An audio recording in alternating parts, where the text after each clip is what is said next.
tell you that Scriptures has warned us that we should do everything without grumbling and without arguing. Philippians 2:14 is very clear in Scriptures. It says, do everything, not some things. It says, do everything, like everything, without murmuring and without grumbling. Everything. And before I even came to see this in Scripture, I used to just witness the things that happen around me and what people go through, and I realized that sometimes we are just being ungrateful for nothing. Sometimes we are just being ungrateful for nothing. And it is the devil who is using us to make us become ungrateful so we can miss out of God's blessings in our life. The Bible says God punished the children of Israel with deadly snakes because they were grumbling. They were grumbling. Am I saying there are no things in your life that you complain about? There are always things. Am I saying there are no things in your life you should be thankful about? The Bible says there are always things. And God is warning us. He's not asking us. He's giving a warning to us that I'm asking you to stay in thanksgiving. He says, pray to me in thanksgiving. He says, all your supplications and prayers should come to God in thanksgiving. You see, a friend of mine posted something on Facebook that if you could give people basic education, basic food, the basic needs, everybody will be okay. And I asked the person, what's the definition of basic? Because somebody's basic every month is 500,000, somebody is 50,000, somebody is 10 million. Everybody has what is basic to them. So there is no way you can really satisfy human beings. We can't get satisfaction to the fullest.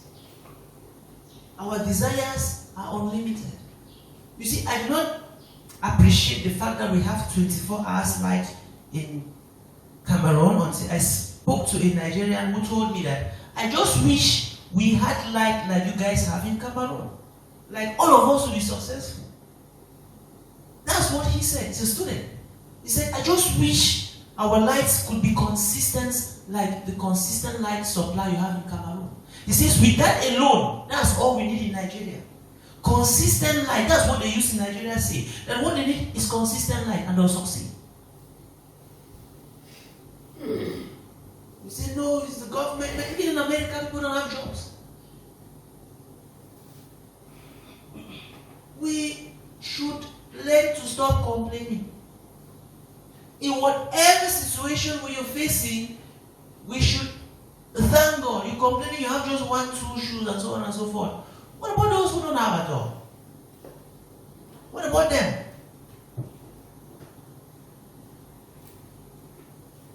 If it's about complaining, everybody can complain. Everybody can complain. Me, I can complain. About you, I can complain about you to the fullest until you hate yourself. But this is useless. People have something that you should be thankful for. Even if it's one good thing, focus on that one. Leave the bad ones. If everybody should focus on your bad, who will like you? Let me ask you, if everybody should focus on your weakness, who will like you? Nobody will like you. Nobody. It is an attitude of children of God to be thankful, and it's a commandment from God. Be grateful in everything. Stop complaining. It's demonic to be complaining. It's the demon that is making people to complain. It's not natural. Don't say it's natural. It's demonic to sit and look at yourself. There are places where 5 people sleep on one bunk bed, secondary school bed. 5 people. They buy water to drink, they buy water to bathe, they buy water to brush their mouth. You rain just fell now, you have free water. When they saw something that was worse. Sometimes God said He killed some people for others to learn sense. Sometimes God will allow us to face is it Makam or is it Manya? For you to understand that where you are is good. All of you have a bed that you sleep and spin up and down. Some of you have one bed that you don't want to share with somebody. they are complaining of inconvenience, years, no years, and complaining, but I don't know what they're talking about. But you see, be grateful. For your parents, be grateful. For your brothers and sisters, be grateful. For your friends, be grateful. If you stay and complain, a demon is working in you. Let's turn the Bible to the book of John. John 16:33. John 16 verse 33 says, I have told you these things so that in me you may have peace. And in this world, but in God you will have peace. Hallelujah. I want you to say, God is my assurance. God is my assurance. God is my assurance. God is my Hallelujah. assurance. When you go out to take an insurance policy, this is what you do. You tell them what you're scared of. And they analyze it. And then they give you an insurance to cover up your fears. You tell them that I don't know if my car will have an accident. I don't know if my child will die. I don't know if my wife will die. I don't know if my house will burn down. I don't know if my business will fail. So for all these uncertainties that can happen that I cannot control, I want to take an insurance policy to cover me in case I get into danger in any of the above. And the insurance policy will do what? They will look at what you're telling them critically and see if it's something they can cover. If they look at what you're telling them and they say you're a very rough rider, your cars always have accidents, what will they do? They will increase your insurance premium or what you pay for insurance every month. Because they know that at any time you can call them up and you have a problem. So they will analyze what you're telling them and then they'll cover it for you. Why are they covering it for you? They're trying to make you live in some certainty than living in so much uncertainty.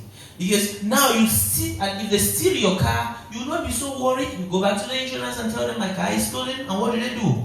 They compensate you with another car and so on and so forth. That is what the insurance people do for us. They replace our uncertainties with some amount of certainty so we can live in confidence, we can invest, and you're not afraid that my business will fall, fire, or destroy my business because you know they will pay. That's what these insurance people do. And even at that, they are limited because they only solve your financial problems. If you lost somebody and the insurance person compensates you, they don't bring back the person. They just give you some money to compensate you for the loss. But you still have some pain inside you that cannot be covered by that insurance. You understand? You still have some pain that, you cannot insure your emotional stress. You can't. If somebody hurts you, you're not going to insure it. If they cut off your leg and they give you money, they're not replace the leg, no matter how much they give you.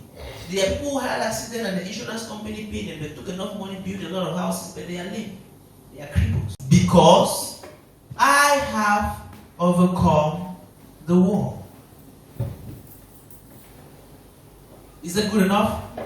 He says, stay in peace because I have overcome the world.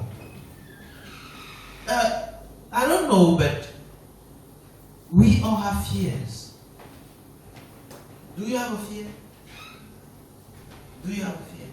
They talk about God, they don't even think. God is assuring us that you will face problems, but my daughter, my son, be happy, for I have overcome all your problems. Why will God not tell you not to complain? After He has given you an assurance that there is no problem that will come and overtake you, that He will not be able to rescue you from such problem. He's asking, why are you worried? His question is, are you saying your God is so small to handle the circumstances you're going through? That's the question God is asking you and I now. That I'm telling you not to be worried and you are worried. So let me ask you, are you telling me that your problems are bigger than your God?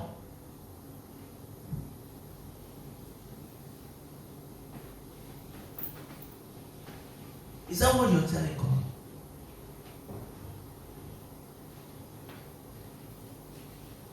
Let's look at Job. Let me take an example of somebody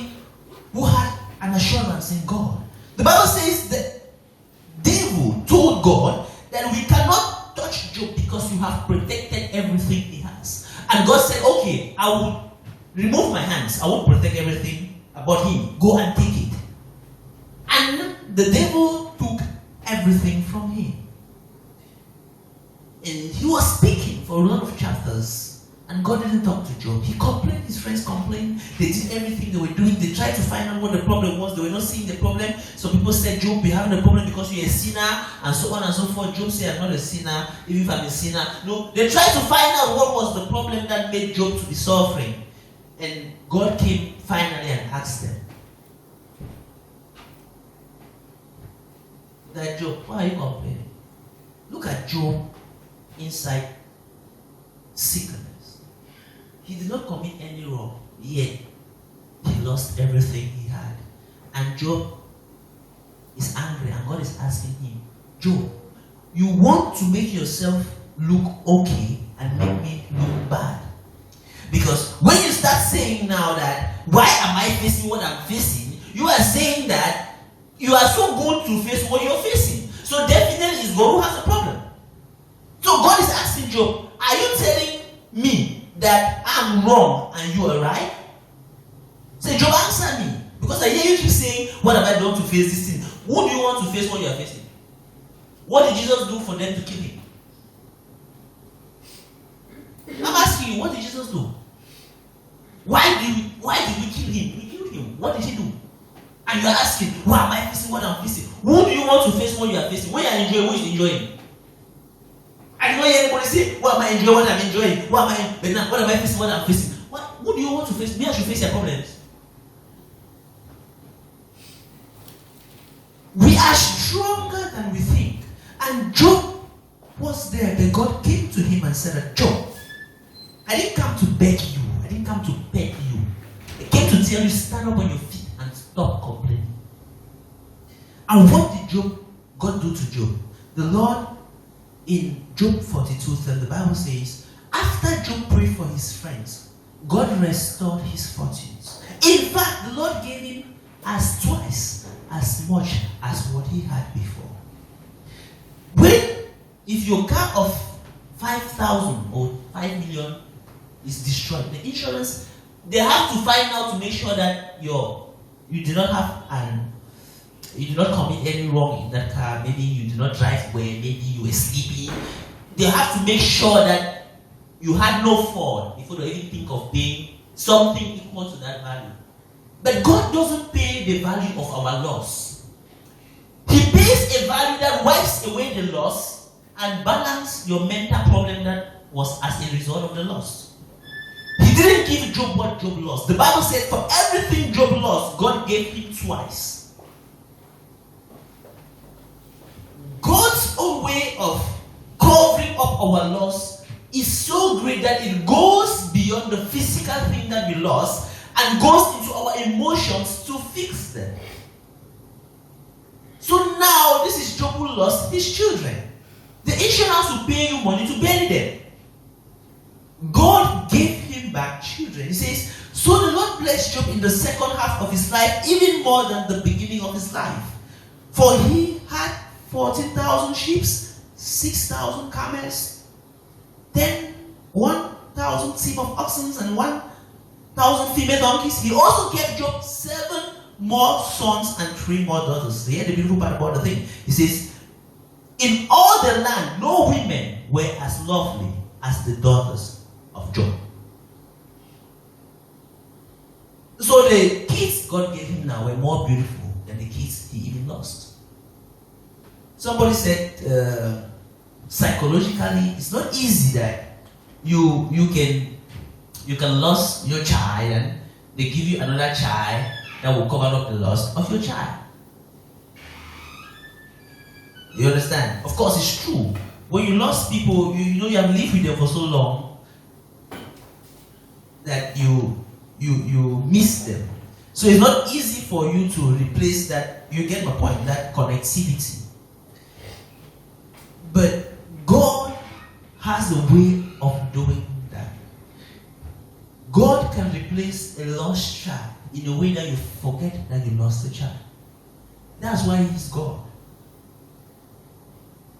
It might not go in a moment, but it will go. You get the point? Your assurance being with God is so great that you, in no part in your life, have to be an unhappy person because of the things you're facing. Life is not physical, it's spiritual. What you see is not what is life. All these things you see around, they are temporary. They don't have to control the way you behave, the way you think, and the way you feel. Because these things will be disappearing and changing every day. Today it's raining in the morning, in the afternoon it will shine. So if you are moody in the morning, in the afternoon, you don't have to be moody. But with God, He doesn't work with the weather and the pocket money and so on and so forth. He is a spirit. And when you live with God, you have to live in the spirit. If not, you will be suffering from the physical things that has nothing to do with your life. If your life is being controlled by the physicality of this world, you're in problems. Because you will always be on and off. On and off. Ask married people, if your life is being controlled by the attitude of your husband, you are dead. Attitude of your wife, you're dead. Because you always be switching. Because even the people who make you angry, they don't even know why they make you angry sometimes. I'm telling you. They are suffering from something else and it's hurting you. And you might be thinking they are wicked, you know why they are going through their own problems.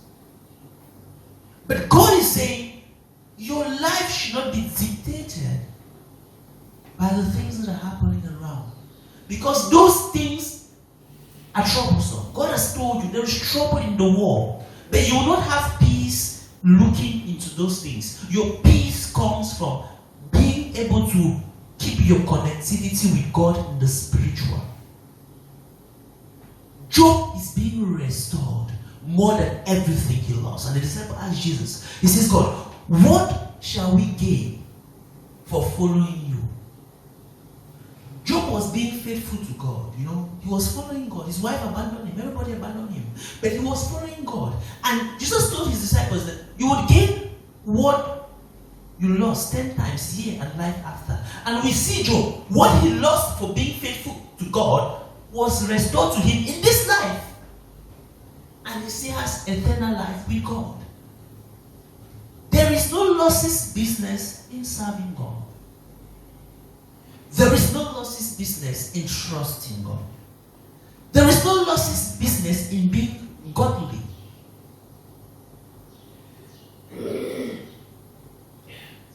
This is what God told Job. He says, go, pray for those your friends who have been causing you trouble.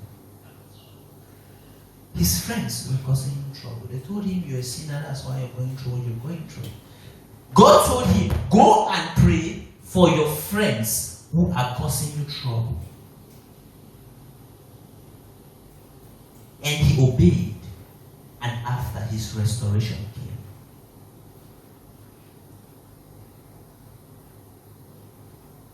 I want to give you a simple secret about enjoying the blessings of God. If you must enjoy the blessings of God, you must be able to obey what He tells you to do. Do we understand? That's very simple. Jesus said, go and see the priest. And as the 9 lepers were on the way to see the priest, they got their miracle. Jesus said, go and wash your eyes. As he was going to wash his eyes, he got his miracle. Jesus said, go and, Elijah said, it was Elisha, said, go and wash yourself in the river. As Naaman went and washed himself in the river, he got his miracle. God is telling you and I today that what the Bible says is a miracle opener for you. If God asks you to forgive people, forgive them. It's a road to your restoration. You cannot dance around it. If God asks you to trust Him with your money, trust Him with your money. It's a road to your restoration. You cannot dance around it. Are you following me? If God asks you to love people, it's the road to your restoration. You cannot dance around it. You cannot say, you don't know what these people have done to me. Do you know what you did to Jesus? Do you know what you did to Jesus? He puts it this way. He said there's a man who owes somebody millions. And he was unable to pay, and the king said, go home. And he says there's another man who owed the king millions, just a few francs. And on the man's way home, he caught this man and said, you must pay my francs. And the man said, I don't have money. He said, okay, I'll lock you up and you tell your family. And he locked them up for a few francs. And the king heard and said, go and bring me that man. They brought him. The king said, because you couldn't forgive someone who owed you little money, after I've forgiven you for all the things you owed me, you will pay everything you owe me now. As a matter of fact, remove that thing that you owe that man for what you're owing me and pay my balance. And it says that for all of us who are unable to forgive people, that is what God will do to you. That's scripture. God doesn't want to hear your complaints. Don't be telling him that this person has done, yam not done. He doesn't want to hear. Because if he was hearing yam not done, you'll not be a child of God. Don't tell God what they have done to you. He does not want to hear. He knows. Is God blind? He's not blind. He knows what they have done. As a matter of fact, he was the one who permitted Satan to torment Job. So some people are tormenting your life. It's God who has permitted them to torment you. So don't be explaining to him what he has done to you. He knows why he did what he did. He is asking you that you have to stay in faith despite what is happening to your life.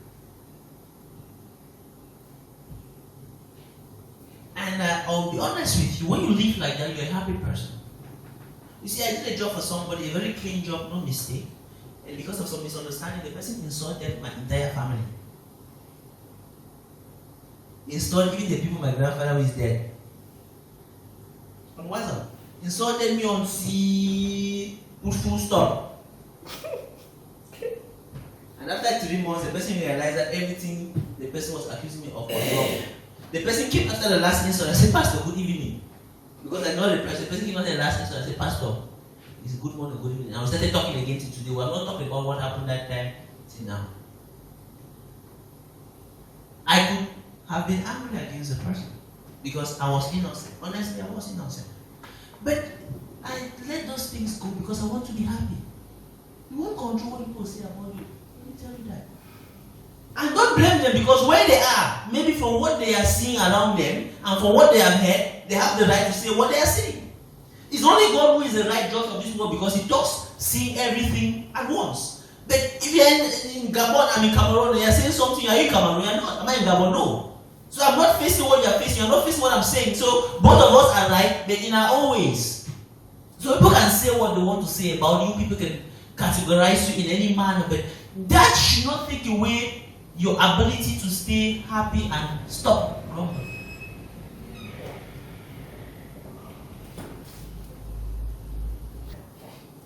We have to learn to be happy because God has taken away everything that is a problem to you. All those things that are disturbing you are just shadows of death. They are not real. And if you allow the devil to be using you, to use your mind, to be controlling you, to be doing that yam done, you're just deceiving yourself and staying in anger that has nothing to do with your life. It's destroying you big time. Is this English clear? Is it very clear? Good. Mighty God, I pray that God, you help us, oh Father, that we shall live in happiness. Our life shall not be dictated by what people do and don't do to us. But that since you are our God, you have given us everything it needs for us to survive. I pray that cause us to live strong. Cause us to live with shining faces every day. Cause us to take our minds off the troubles that people cause us, our family members, our friends, our colleagues, and so on and so forth. Cause us to always remember the good people do for us. Because we also want people to remember the good we have done for them. Father, our assurance is in you. And with you, oh God, you have everything that we need. Both physical, spiritual, emotional, oh God. Help us, oh God, to trust you. That even when we are losing, we should know that you will restore everything we have lost. Cause us to be obedient to your word. For it is only in obeying your word that our restoration shall come true. Cause us to live in the fruits of the Spirit. Peace, love, happiness, joy, thanksgiving, patience, oh God. For in so doing, we shall be living like children of God that we are. In the mighty name of Jesus.